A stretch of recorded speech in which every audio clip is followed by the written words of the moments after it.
Hello friends, welcome to king news updates channel. మన తెలంగాణ రాష్ట్ర వ్యాప్తంగా ఉన్నటువంటి మహిళలందరికీ కూడా, ముఖ్యంగా రేషన్ కార్డులు కలిగి ఉన్న వారందరికీ కూడా ఈ ఇందిరమ్మ ఇండ్లు అనే పథకాన్ని అయితే తీసుకురావడం జరిగింది తెలంగాణ రాష్ట్ర ప్రభుత్వం. ఇక సీఎం రేవంత్ రెడ్డి గారు ఎన్నికల మేనిఫెస్టోలో ఇందిరమ్మ ఇల్లు పథకం ద్వారా రాష్ట్ర వ్యాప్తంగా ఇల్లు లేని పేదలందరికీ కూడా, పేద మధ్యతరగతి వారికి ఈ యొక్క ఇంటి పథకాన్ని అయితే ప్రారంభిస్తాం. ఇందిరమ్మ ఇల్లు పథకం ద్వారా వారికి ఇల్లు అయితే మంజూరు చేస్తామని కూడా ఎన్నికల మేనిఫెస్టోలో హామీ ఇచ్చారు. ఇక ఆయన ఇచ్చినటువంటి హామీ ప్రకారం ఈ ఇందిరమ్మ ఇల్లు పథకాన్ని ప్రారంభించారు. మొన్నటి రోజున యాప్ అనేది విడుదల చేశారు. ఈ యాప్ ద్వారా అర్హులను గుర్తించాలని, ఇంటింటి సర్వే అనేది చేయాలని కూడా అధికారులను అయితే ఆదేశించారు మన తెలంగాణ సీఎం రేవంత్ రెడ్డి గారు. ఇప్పటికే రాష్ట్ర వ్యాప్తంగా మనకు కులాల వారీగా రాష్ట్ర వ్యాప్తంగా ఉన్నటువంటి ప్రజలందరికీ కూడా న్యాయం చేయడానికి ఆయన కుల గణన సర్వే కూడా చేశారు. ఇక పూర్తిగా అన్ని జిల్లాల్లో కూడా ఈ సర్వే అనేది పూర్తయిపోయిందని, హైదరాబాద్లో మాత్రమే కొన్ని ప్రాంతాల్లో మిగిలి ఉందని కూడా అప్డేట్ అయితే తీసుకొచ్చారు. ఈ కులగణన సర్వే కూడా పూర్తయినటువంటి నేపథ్యంలో ఎంతమంది, ఏ కులానికి సంబంధించి ఎంతమంది ఉన్నారు అనే అప్డేట్ కూడా ప్రభుత్వం దగ్గర అయితే ఉంది. ఈ సర్వే వివరాలు గోప్యంగా ఉంచడం కూడా జరిగిందనమాట. ఇక ఇప్పటికే ప్రారంభించినటువంటి ఇందిరమ్మ ఇళ్ల యాప్ ద్వారా దాదాపు 35 రకాల ప్రశ్నలతో మనకు ప్రజల నుంచి వివరాలు సేకరించి, ఎవరికైతే మనకు ఇల్లు లేవో వారికి ఇళ్లను మంజూరు చేయడానికి ప్రభుత్వం అయితే సిద్ధమైంది. ఇక ఈ ఇందిరమ్మ ఇల్లు సర్వేలో మనకు ఏ ఏ ప్రశ్నలు అడుగుతున్నారు, దాదాపు 35 రకాల ప్రశ్నలు అడుగుతున్నారు. ఈ ప్రశ్నలు ఎలా ఉంటాయి, అధికారులు వచ్చినప్పుడు మనం ఏం చెప్పాలి, ఏ ఏ పత్రాలు ఇవ్వాల్సి ఉంటుంది, ఏ జిరాక్స్లు ఇవ్వాల్సి ఉంటుంది, ఏంటి మీరు అర్హులా కాదా అని అధికారులు చెప్తారా చెప్పరా అనే వివరాలన్నీ కూడా మనం నేరుగా వీడియోలోకి అయితే వెళ్ళి పూర్తి సమాచారాన్ని అయితే తెలుసుకుందాం. తప్పకుండా వీడియో చూస్తున్న ప్రతి ఒక్కరు కూడా ముందుగా వీడియోను ఎక్కడా కూడా స్కిప్ చేయకుండా మీరు లాస్ట్ వరకు చూడాలి. మీరు వీడియోను లాస్ట్ వరకు చూస్తేనే మీకు సమాచారం అనేది తెలుస్తుంది. తప్పకుండా వీడియోని అయితే చివరి వరకు చూడండి. ఇక వీడియోని చివరి వరకు చూడటమే కాకుండా ఈ వీడియో కింద మనకు చాలామంది చూసి వెళ్ళిపోతున్నారన్న, దయచేసి లాస్ట్ వరకు చూసి ఇక్కడ ఎదురుగా వీడియోలో క్యూఆర్ కోడ్ కనిపిస్తుంది. ఆ క్యూఆర్ కోడ్ను స్కాన్ చేసి మీ విలువైన సహాయాన్ని నాకు పంపించండి. మీ సహాయం చాలా విలువైంది. చాలామంది చూసి వెళ్ళిపోతున్నా, నేను ప్రతి వీడియోలో కూడా రిక్వెస్ట్ చేస్తున్నాను, నాలాంటి వారికి ఏదో కొంత గొప్ప సహాయం చేయండి. ఇక్కడ ఎదురుగా కనిపిస్తున్నటువంటి క్యూఆర్ కోడ్ను మీ ఫోన్పే ద్వారా స్కాన్ చేసి మీరు 10 రూపాయల నుంచి 1000, 2000, 3000, 4000 ఇలా ₹1,00,000 వరకు కూడా మీ యొక్క సహాయాన్ని నాకు పంపించవచ్చు. మీ సహాయం చాలా విలువైంది. మీ సహాయం కోసం నేను ఎదురు చూస్తున్నాను. తప్పకుండా సహాయం చేయండి అని మనకు నేను అడుగుతూనే ఉన్నాను ప్రతి వీడియోలో కూడా. కానీ ఎవరు కూడా స్పందించట్లేదు, ఎవరు కూడా హెల్ప్ చేయట్లేదు. దయచేసి ప్రతి ఒక్కరు కూడా సహాయం చేయడానికి ముందుకు రండి. మీరు చేసే సహాయం చాలా విలువైంది. మీ సహాయం కోసం నేను ఎదురు చూస్తూ ఉంటాను. తప్పకుండా సహాయం చేయండి.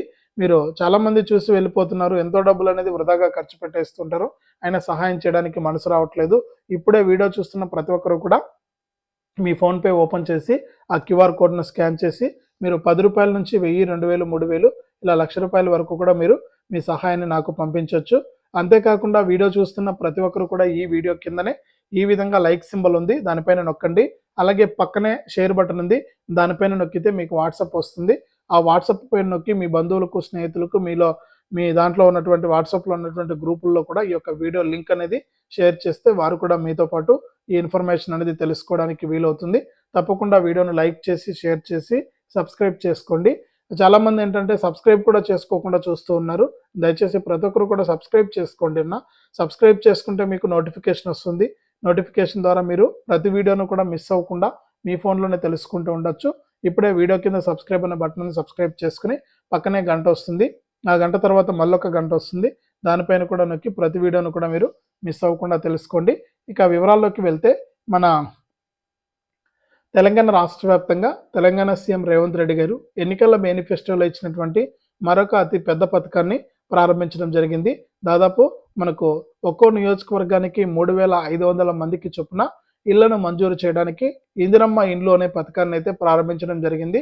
అధికారికంగా ఇందిరమ్మ ఇండ్లు పథకాన్ని అయితే విడుదల చేయడం జరిగింది.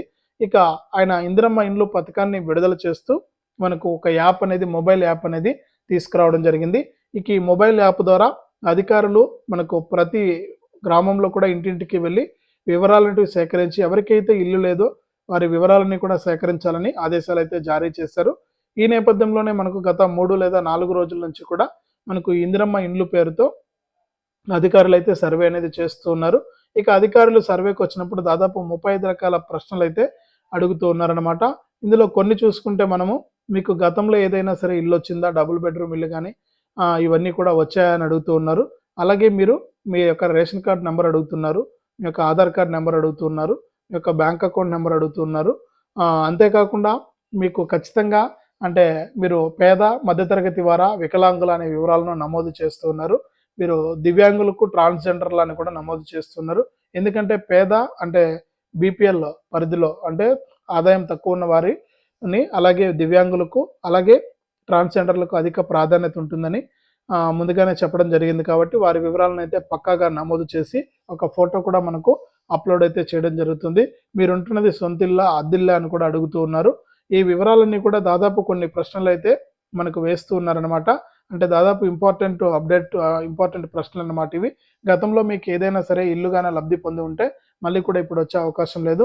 దాదాపు 3000 నియోజకవర్గానికి 3500 మందికి మాత్రమే మనకు ఇవ్వడం అయితే జరుగుతుంది. ఇక మీకు సొంత స్థలం ఉన్నవారైతే 400 చదరపు అడుగుల సొంత స్థలం ఉందా లేదా, ఉంటే ఆ సొంత స్థలం యొక్క పత్రాలు ఉన్నాయా లేదా అనే వివరాలన్నీ కూడా పరిశీలించి అధికారులైతే వారికి ఇచ్చినటువంటి ఈ మొబైల్ యాప్‌లో ఈ వివరాలన్నిటిని నమోదు చేస్తున్నారు.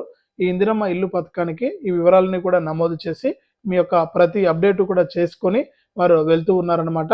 ఇక ఈ యాప్‌లో నమోదు చేసినటువంటి వివరాల ప్రకారం తెలంగాణ ప్రభుత్వం అయితే నిర్ణయం తీసుకొని ఇందులో మళ్ళీ కూడా అర్హులను గుర్తించి అంటే అర్హులు లబ్ధిదారులు ఏదైతే సమాధానం చెప్పారో దానిని బట్టి ఖచ్చితంగా రేషన్ కార్డు ఉండాలండి. చాలామంది ఏంటంటే రేషన్ కార్డు ఉన్నా లేకపోయినా కూడా ఈ యొక్క ఇందిరమ్మ ఇల్లు ఇస్తారా అని అడుగుతూ ఉన్నారు. లేదు, తప్పకుండా మనకు రేషన్ కార్డు నెంబర్ అయితే అడుగుతూ ఉన్నారు. కాబట్టి రేషన్ కార్డు తప్పనిసరిగా ఉండాలి. మీరు అద్దెంట్లో ఉన్నా కూడా పర్వాలేదు. మీరు వివరాలు నమోదు చేసుకుంటే మీకు గనక సొంత స్థలం ఉంటే మనకు 400 చదరపు అడుగుల్లో మీరు ప్రభుత్వం ఇచ్చినటువంటి దాని ప్రకారం మీరు ఇల్లు అనేది నిర్మించుకోవాల్సి ఉంటుంది. దాదాపు 5 లక్షల రూపాయల వరకు కూడా మీకు ప్రభుత్వం నుంచి డబ్బులైతే వస్తుంది విడతల వారీగా మీరు ఇల్లు కట్టుకోవడానికి. ఈ విధంగా వివరాలన్నీ కూడా అప్డేట్ చేస్తూ కూడా ఆ యాప్‌లో వివరాలన్నీ కూడా నమోదు చేసుకుంటున్నారు. ఆ వివరాల నమోదు ప్రకారం మీకందరికీ కూడా ప్రభుత్వం అయితే మనకి యొక్క ఇదైతే ఇవ్వడం అయితే జరుగుతుంది.